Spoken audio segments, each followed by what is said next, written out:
in which the travellers move homeward and encounter some distinguished characters upon the way. Among the passengers on board the steamboat there was a faint gentleman sitting on a low camp-stool, with his legs on a high barrel of flour, as if he were looking at the prospect with his ankles, who attracted their attention speedily. He had straight black hair, parted up the middle of his head and hanging down upon his coat, a little fringe of hair upon his chin, wore no neckcloth, a white hat, a suit of black, long in the sleeves and short in the legs, soiled brown stockings and laced shoes. His complexion, naturally muddy, was rendered muddier by too strict an economy of soap and water, and the same observation will apply to the washable part of his attire, which he might have changed with comfort to himself and gratification to his friends. He was about 35, was crushed and jammed up in a heap under the shade of a large green cotton umbrella, and ruminated over his tobacco plug like a cow. He was not singular, to be sure, in these respects, for every gentleman on board appeared to have had a difference with his laundress, and to have left off washing himself in early youth. Every gentleman, too, was perfectly stopped up with tight plugging, and was dislocated in the greater part of his joints. But about this gentleman there was a peculiar air of sagacity and wisdom, which convinced Martin that he was no common character, and this turned out to be the case. "How do you do, sir?" said a voice in Martin's ear. "How do you do, sir?" said Martin. It was a tall, thin gentleman who spoke to him, with a carpet cap on, and a long loose coat of green baize, ornamented about the pockets with black velvet. "You are from Europe, sir?" "I am," said Martin. "You are fortunate, sir." Martin thought so too, but he soon discovered that the gentleman and he attached different meanings to this remark. "You are fortunate, sir, in having an opportunity of beholding our Elijah Pogram, sir." "Your Elijah Pogram," said Martin, thinking it was all one word, and a building of some sort. "Yes, sir." Martin tried to look as if he understood him, but he couldn't make it out. "Yes, sir," repeated the gentleman. "Our Elijah Pogram, sir, is at this minute identically setting by the engine biler." The gentleman under the umbrella put his right forefinger to his eyebrow, as if he were revolving schemes of state. "That is Elijah Pogram, is it?" said Martin. "Yes, sir," replied the other. "That is Elijah Pogram." "Dear me," said Martin, "I am astonished." But he had not the least idea who this Elijah Pogram was, having never heard of the name in all his life. "If the biler of this vessel was to bust, sir," said his new acquaintance, "and to bust now, this would be a festival day in the calendar of despotism, pretty nigh equalling, sir, in its effects upon the human race, our 4th of glorious July. Yes, sir, that is the Honourable Elijah Pogram, Member of Congress, one of the master minds of our country, sir. There is a brow there, sir." "Quite remarkable," said Martin. "Yes, sir. Our own immortal Chiggle, sir, is said to have observed, when he made the celebrated Pogram statue in marble which rose so much contest and prejudice in Europe, that the brow was more than mortal. This was before the Pogram defiance, and was therefore a prediction cruel smart." "What is the Pogram defiance?" asked Martin, thinking perhaps it was the sign of a public house. "An oration, sir," returned his friend. "Oh, to be sure," cried Martin. "What am I thinking of? It deified the world, sir," said the other gravely. "Deified the world in general to compete with our country upon any hook, and developed our internal resources for making war upon the universal earth.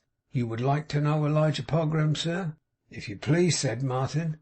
"Mr Pogram," said the stranger, Mr Pogram having overheard every word of the dialogue, "this is a gentleman from Europe, sir, from England. But generous enemies may meet upon the natural soil of private life, I think." The languid Mr Pogram shook hands with Martin like a clockwork figure that was just running down, but he made amends by chewing like one that was just wound up. "Mr Pogram," said the introducer, "is a public servant, sir. When Congress is recessed, he makes himself acquainted with those free United States of which he is the gifted son." It occurred to Martin that if the Honourable Elijah Pogram had stayed at home and sent his shoes upon a tour, they would have answered the same purpose, for they were the only part of him in a situation to see anything. In course of time, however, Mr Pogram rose, and having ejected certain plugging consequences which would have impeded his articulation, took up a position where there was something to lean against, and began to talk to Martin, shading himself with the green umbrella all the time. And he began with the words, "How do you like—" Martin took him up and said, "The country, I presume?" "Yes, sir," said Elijah Pogram.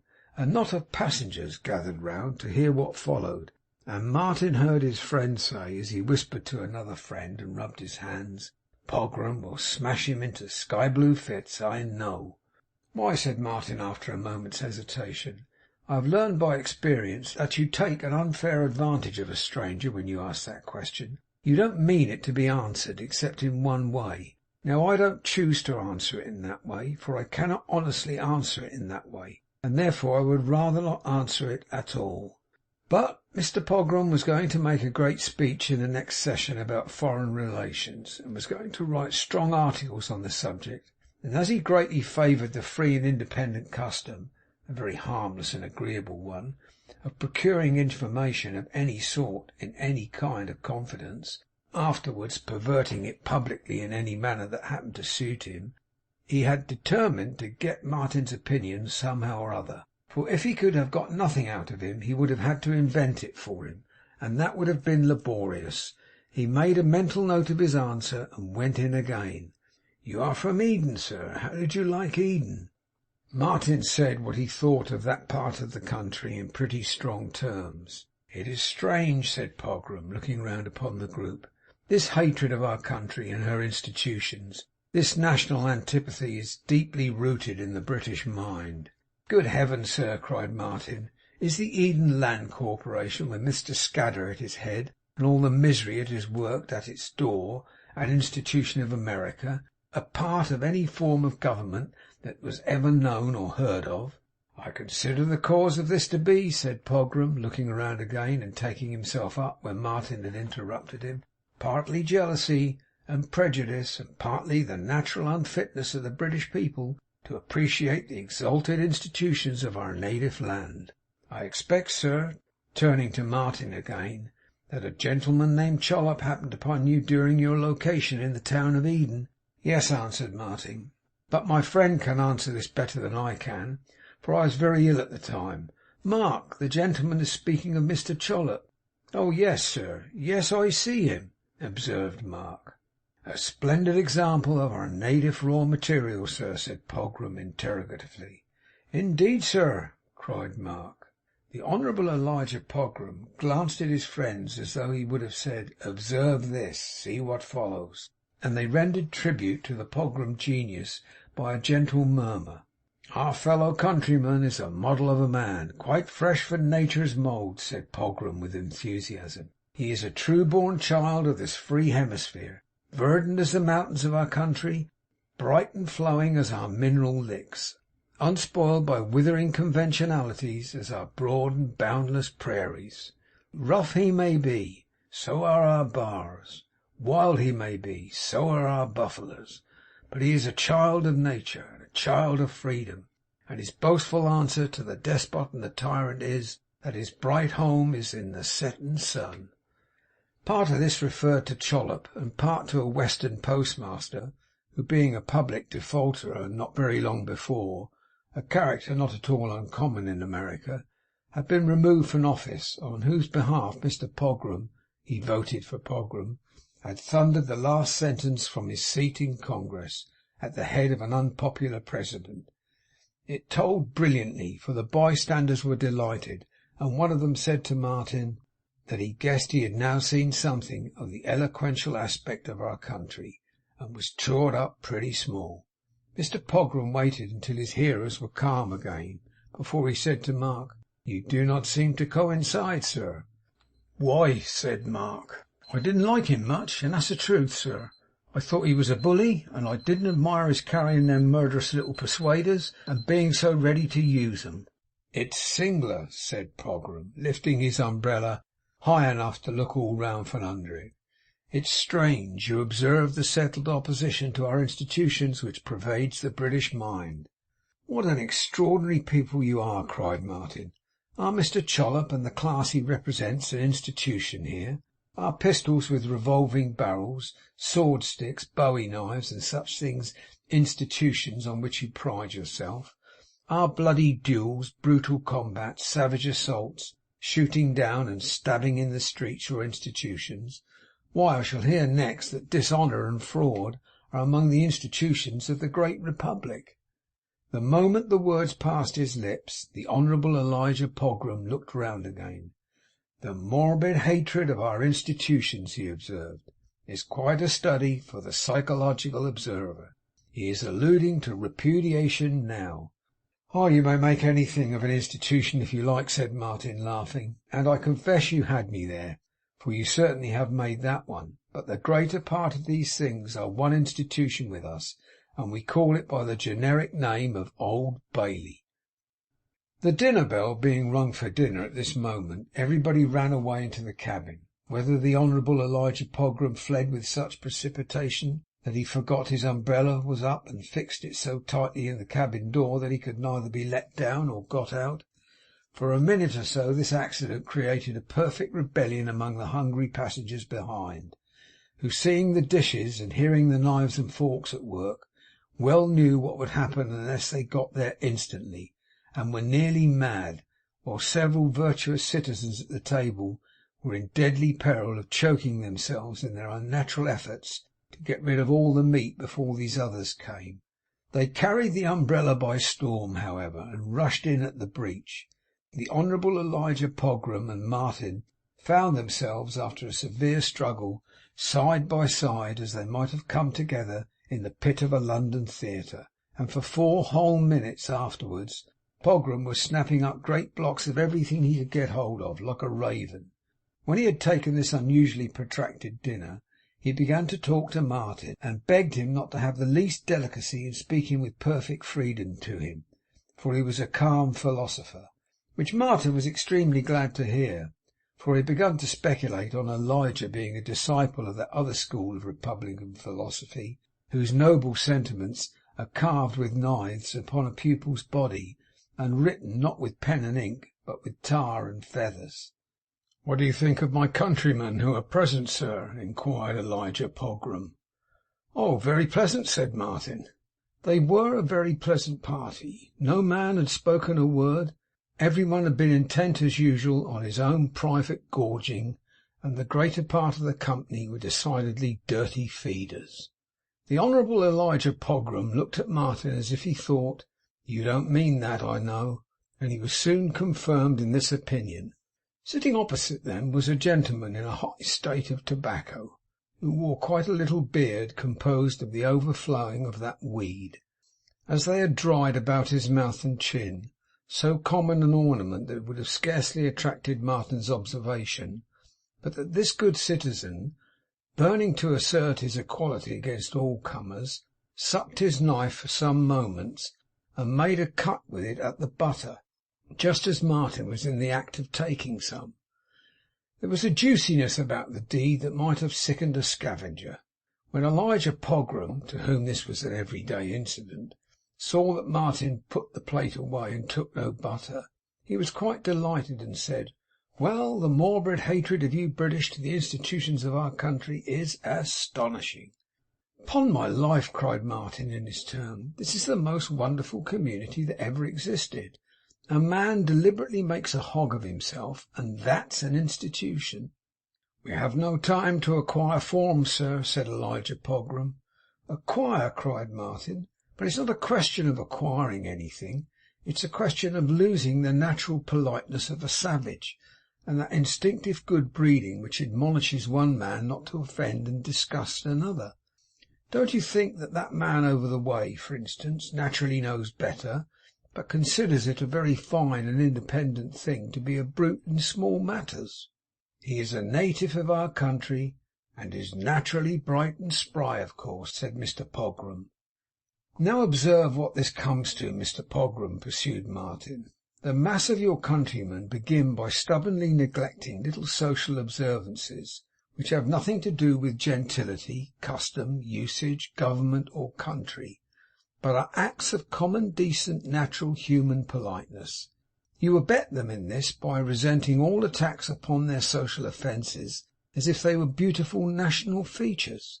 From disregarding small obligations they come in regular course to disregard great ones, and so refuse to pay their debts. What they may do, or what they may refuse to do next, I don't know, but any man may see if he will, that it will be something following in natural succession, and a part of one growth which is rotten at the root.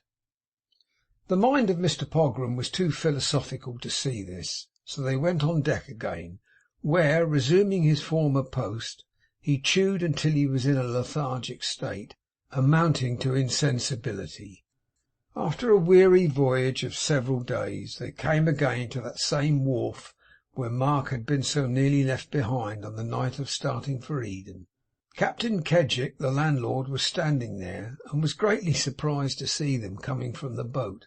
"Why, what in tarnal!" cried the captain. "Well, I do admire this, I do." "We can stay at your house until tomorrow, captain, I suppose," said Martin. "I reckon you can stay there for a 12-month if you like," retorted Kedgick coolly. "But our people won't be best like your coming back." "Won't like it, Captain Kedgick?" said Martin. "They did expect you was a going to settle," Kedgick answered, as he shook his head. "They've been a took in, you can't deny." "What do you mean?" cried Martin. "You did not have received them," said the captain. "No, you didn't." "My good friend," returned Martin, "did I want to receive them? Was it any act of mine? Didn't you tell me they would rile up, and that I should be flayed like a wild cat, and threaten all kinds of vengeance if I didn't receive them?" "I don't know about that," returned the captain, "but when our people's frills is out, they're starched up pretty stiff, I tell you." With that he fell into the rear to walk with Mark, while Martin and Elijah Pogram went on to the National. "We've come back alive, you see," said Mark. "It ain't the thing I did expect," the captain grumbled. "A man ain't got no right to be a public man unless he meets the public views. Our fashionable people wouldn't have attended his levee if they had knowed it." Nothing mollified the captain, who persisted in taking it very ill that they had not both died in Eden. The boarders at the National felt strongly on the subject too, but it happened by good fortune that they had not much time to think about this grievance, for it was suddenly determined to pounce upon the Honourable Elijah Pogram and give him a levee forthwith. As the general evening meal of the house was over before the arrival of the boat, Martin, Mark, and Pogram were taking tea and fixings at the public table by themselves, when the deputation entered to announce this honour, consisting of 6 gentlemen boarders and a very shrill boy. "Sir," said the spokesman. "Mr. Pogram," cried the shrill boy. The spokesman, thus reminded of the shrill boy's presence, introduced him. "Dr. Ginnery Duncle, sir, a gentleman of great poetical elements. He has recently joined us here, sir. It is an acquisition to us, sir, I do assure you. Yes, sir. Mr. Jodd, sir. Mr. Izzard, sir. Mr. Julius Bibbs, sir." "Julius Washington Merryweather Bibbs," said the gentleman himself to himself. "I beg your pardon, sir. Excuse me. Mr. Julius Washington Merryweather Bibbs, sir, a gentleman in the lumber line, sir, and much esteemed. Colonel Groper, sir. Professor Piper, sir. My own name, sir, is Oscar Buffum." Each man took one slide forward as he was named, butted at the Honourable Elijah Pogram with his head, shook hands, and slid back again. The introductions being completed, the spokesman resumed. "Sir." "Mr. Pogram," cried the shrill boy. "Perhaps," said the spokesman with a hopeless look, "you will be so good, Dr. Ginnery Duncle, as to charge yourself with the execution of our little office, sir." There was nothing the shrill boy desired more. He immediately stepped forward. "Mr. Pogram, sir, a handful of your fellow citizens, sir, hearing of your arrival at the National Hotel, and feeling the patriotic character of your public services, wish, sir, to have the gratification of beholding you and mixing with you, sir, and unbending with you, sir, in these moments which—" "Are," suggested Buffum, "which are so particularly the lot, sir, of our great and happy country." "Hear!" cried Colonel Groper in a loud voice. "Good! Hear him! Good! And therefore, sir," pursued the doctor, "they request, as a mark of their respect, the honour of your company at a little levee, sir, in the ladies' ordinary at 8 o'clock. Mr Pogram bowed and said, fellow countrymen. Good, cried the colonel. Hear him, good. Mr Pogram bowed to the colonel individually, and then resumed. Your approbation of my labours in the common cause goes to my heart. At all times and in all places, in the ladies' ordinary, my friends, and in the battlefield. Good, very good. Hear him, said the colonel. The name of Pogram will be proud to join you, and may it, my friends, be written on my tomb. He was a member of the Congress of our common country, and was active in his trust. The committee, sir, said the shrill boy, will wait upon you at 5 minutes before 8. I take my leave, sir. Mr Pogram shook hands with him and everybody else once more, and when they came back again at 5 minutes before 8, they said one by one in a melancholy voice, How do you do, sir? And then shook hands with Mr Pogram all over again, as if he had been abroad for 12 months in the meantime, and they met now at a funeral. But by this time Mr Pogram had freshened himself up, and had composed his hair and features after the Pogram statue, so that any one with half an eye might cry out, There he is, as he delivered the defiance. The committee were embellished also, and when they entered the ladies' ordinary in a body, there was much clapping of hands from ladies and gentlemen, accompanied by cries of Pogram, Pogram, and some standing on chairs to see him. The object of the popular caress looked round the room as he walked up it, and smiled, at the same time observing to the shrill boy that he knew something of the beauty of the daughters of their common country, but had never seen it in such lustre and perfection as at that moment, which the shrill boy put in the paper next day, to Elijah Pogram's great surprise. We will request you, sir, if you please, said Buffum, laying hands on Mr Pogram as if he were taking his measure for a coat, to stand up with your back agin the wall, right in the furthest corner, that there may be more room for our fellow citizens. If you could set your back right slap again that curtain peg, sir, keeping your left leg everlastingly behind the stove, we should be fixed quite slick.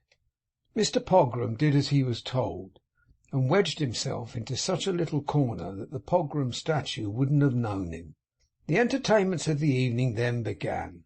Gentlemen brought ladies up, and brought themselves up, and brought each other up, and asked Elijah Pogram what he thought of this political question, and what he thought of that, and looked at him, and looked at one another, and seemed very unhappy indeed.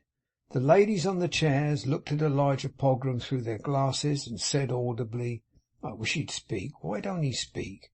Oh, do ask him to speak. And Elijah Pogram looked sometimes at the ladies, and sometimes elsewhere, delivering senatorial opinions as he was asked for them. But the great end and object of the meeting seemed to be, not to let Elijah Pogram out of the corner on any account. So there they kept him, hard and fast. A great bustle at the door in the course of the evening announced the arrival of some remarkable person, and immediately afterwards an elderly gentleman, much excited, was seen to precipitate himself upon the crowd, and battle his way towards the Honourable Elijah Pogram. Martin, who had found a snug place of observation in a distant corner where he stood with Mark beside him, for he did not so often forget him now as formerly, though he still did sometimes, thought he knew this gentleman, but had no doubt of it when he cried as loud as he could, with his eyes starting out of his head, Sir, Mrs Hominy! Lord bless that woman, Mark, she's turned up again. Here she comes, sir, answered Mr Tapley. Pogram knows her, a public character, always got her eye upon her country, sir. If that there lady's husband is of my opinion, what a jolly old gentleman he must be. A lane was made, and Mrs Hominy, with the aristocratic stalk, the pocket handkerchief, the clasped hands, and the classical cap, came slowly up it in a procession of one. Mr Pogram testified emotions of delight on seeing her, and a general hush prevailed, for it was known that when a woman like Mrs Hominy encountered a man like Pogram, something interesting must be said. Their first salutations were exchanged in a voice too low to reach the impatient ears of the throng, but they soon became audible, for Mrs Hominy felt her position and knew what was expected of her. Mrs H. was hard upon him at first, and put him through a rigid catechism of reference to a certain vote he had given, which she had found it necessary, as the mother of the modern Gracchi, to depreciate in a line by itself, set up expressly for the purpose in German texts. But Mr Pogram, evading it by a well-timed allusion to the Star-Spangled Banner, which, it appeared, had the remarkable peculiarity of flouting the breeze whenever it was hoisted where the wind blew, she forgave him. They now enlarged on certain questions of tariff, commercial treaty, boundary, importation, and exportation with great effect. And Mrs Hominy not only talked, as the saying is, like a book, but actually did talk her own books, word for word. "My, what is this?" cried Mrs Hominy, opening a little note which was handed her by an excited gentleman usher. "Do tell! Oh, well now, only think!"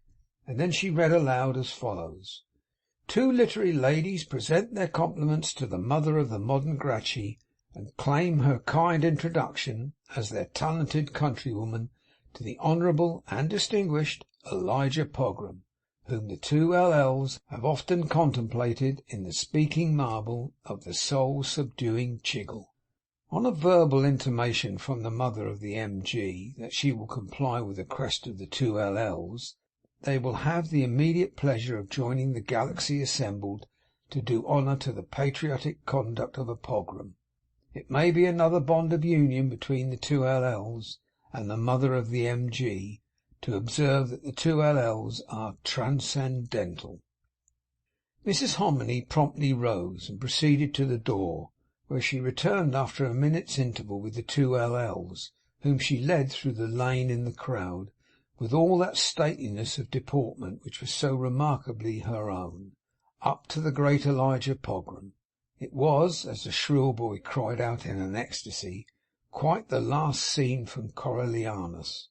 One of the L.L.s wore a brown wig of uncommon size. Sticking on the forehead of the other by invisible means was a massive cameo, in size and shape like the raspberry tart which is ordinarily sold for a penny, representing on its front the Capitol at Washington.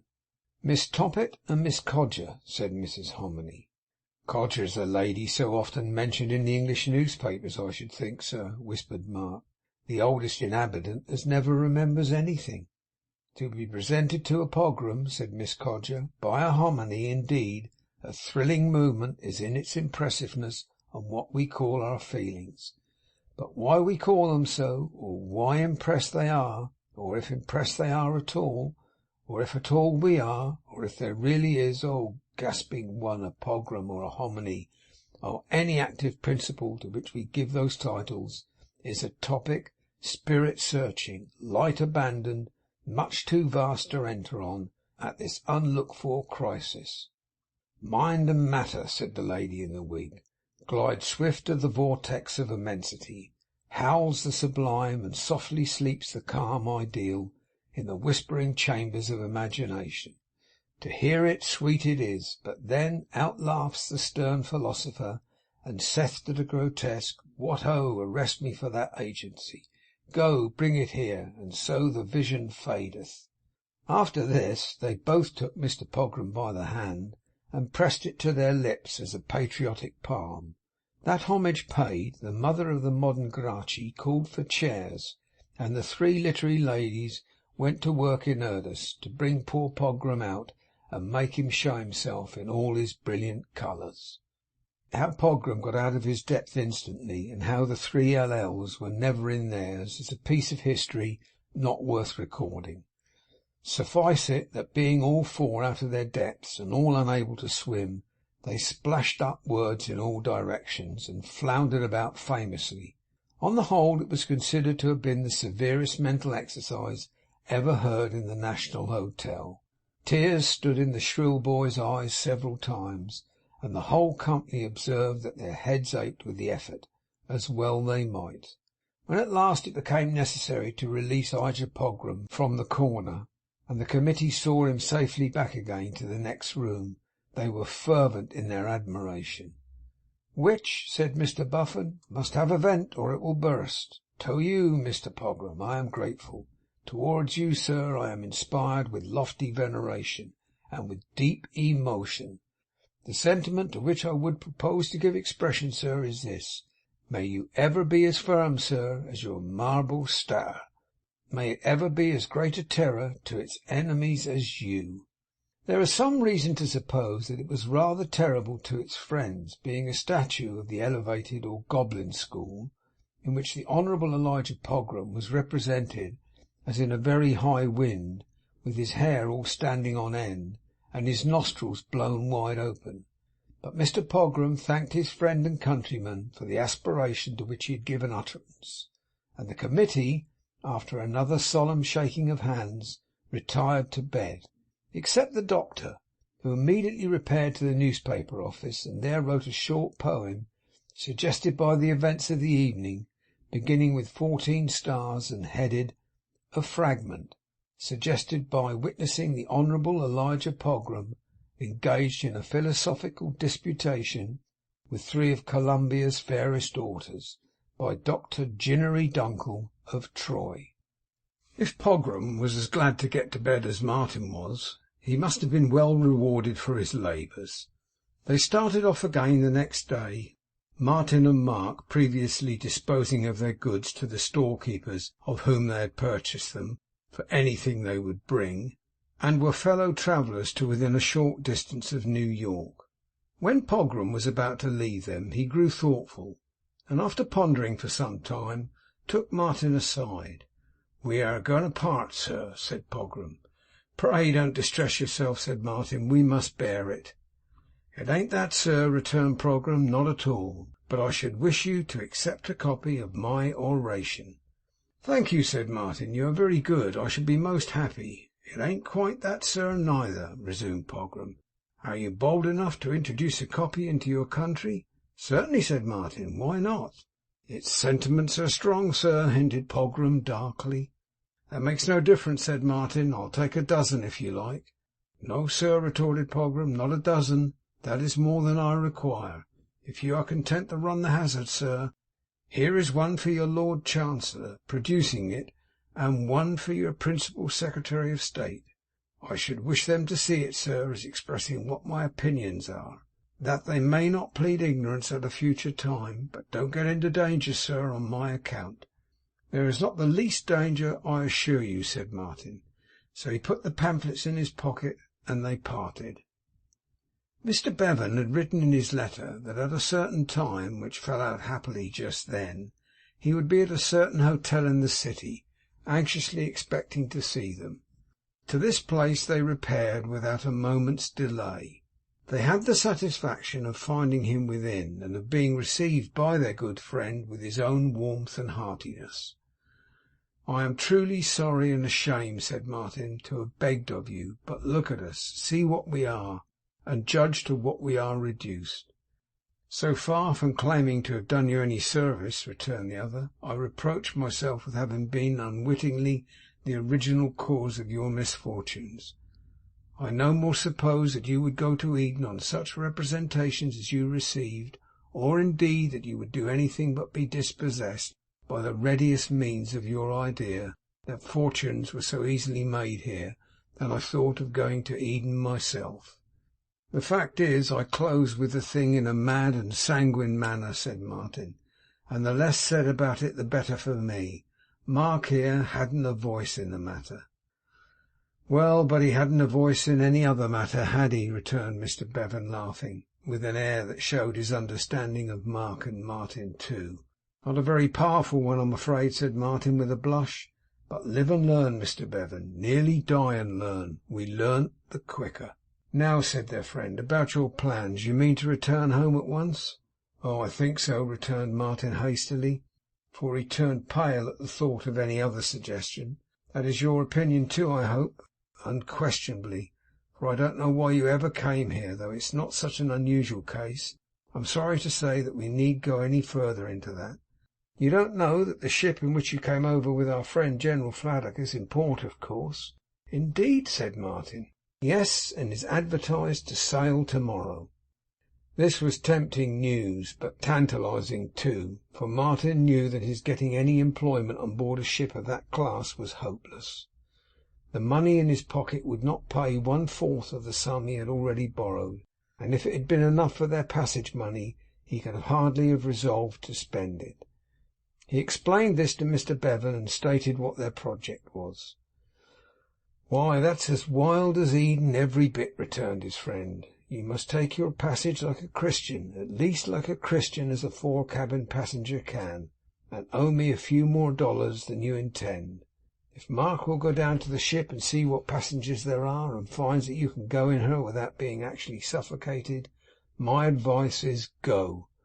You and I will look about us in the meantime. We won't call at the Norrises unless you like, and we will all three dine together in the afternoon." Martin had nothing to express but gratitude, and so it was arranged. But he went out of the room after Mark, and advised him to take their passage in the Screw, though they lay upon the bare deck, which Mr. Tapley, who needed no entreaty on the subject, readily promised to do. When he and Martin met again and were alone, he was in high spirits, and evidently had something to communicate in which he gloried very much.